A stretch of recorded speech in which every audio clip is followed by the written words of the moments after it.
Hello everyone, this is Adam from Wheel Guns for Wheel Men, and today I'm going to discuss trash bags.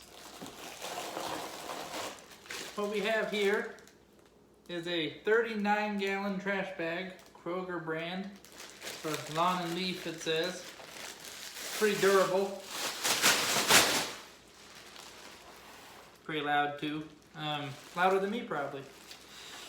So, there are 7 main survival uses that I can think of for these sort of large trash bags, and I believe that they are the best value of any tool for a bug out bag, and the reason being is they weigh nothing. And you can just bunch them up and shove them into any side pockets, any nook and cranny.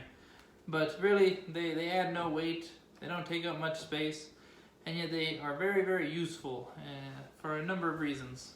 Some of the main survival things you need to think of are shelter, warmth, keeping away from rain and water and from being damp, collecting water to drink, collecting food to eat, and trash bags come in handy for all those things. So the first use I can think of is you can use it as a poncho, a makeshift poncho. Just poke a hole in it, pull it down over your body, and it will keep you warm because they're not very breathable, and so trash bags keep you really warm.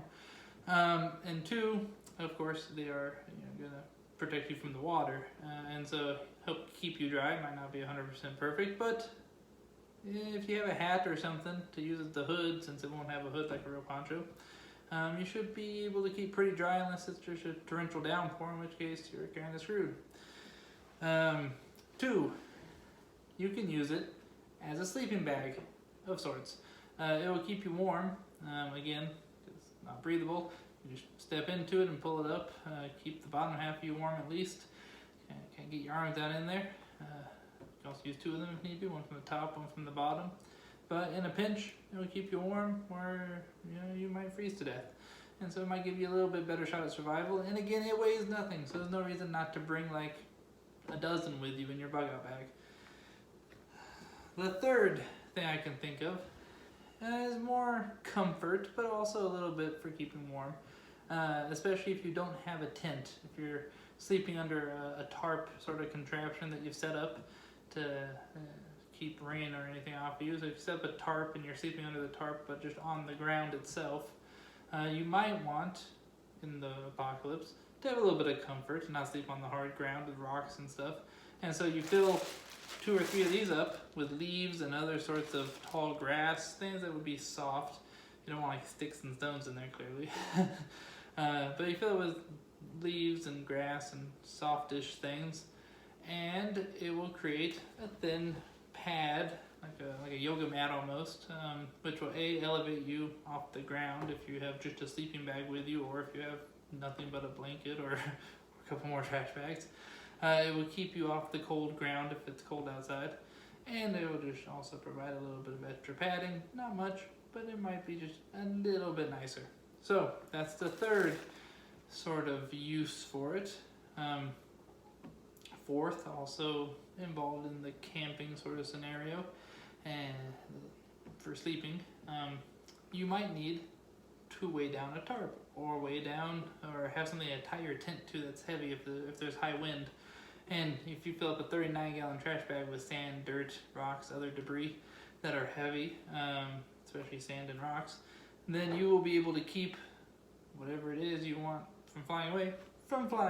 So it can be used as you can create your own anchor. If all you have is sand and small rocks and no big rock, you make a giant boulder of sand. And so that can be useful. And then the other 3 things are just using it as a bag, which is what it is. Not as creative, but you can of course keep your items dry if you don't have a dry bag backpack. I did a review on one of those a couple weeks ago. Highly recommend. But if you don't have a dry bag and you just have a backpack or a duffel or something, or if you have other things just in your pockets and there's a heavy downpour, you can throw things into this bag and then wrap it around itself a few times to make sure the top's not open to the rain, and then it'll keep your stuff dry. And then it's also good for collecting rainwater or other water, but mainly rainwater. You can keep it open, use it to collect water. And also, seventh use is you can use it to collect food, small things that you don't really have enough hands to carry or enough pocket space.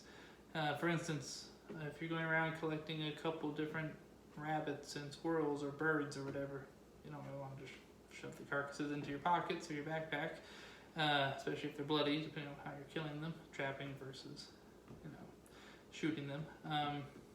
And so you might want to have a bag just to throw the carcasses in. If you don't have a shooting vest in the apocalypse, a hunting vest that's built for bird hunting, with a little pocket for them. Also, nuts and fruits, acorns. It's going to be really annoying to try to just shove them in pockets when you can have one bag and just throw them all in a bag and keep collecting them. Not as classy as having a wicker basket to collect them in, but it will do in a pinch. Anyways, those are the 7 main things I can think of for how trash bags are useful in a survival scenario. And so, again, they weigh nothing, so there's no reason not to have them. Please like and subscribe, and I'll see you later.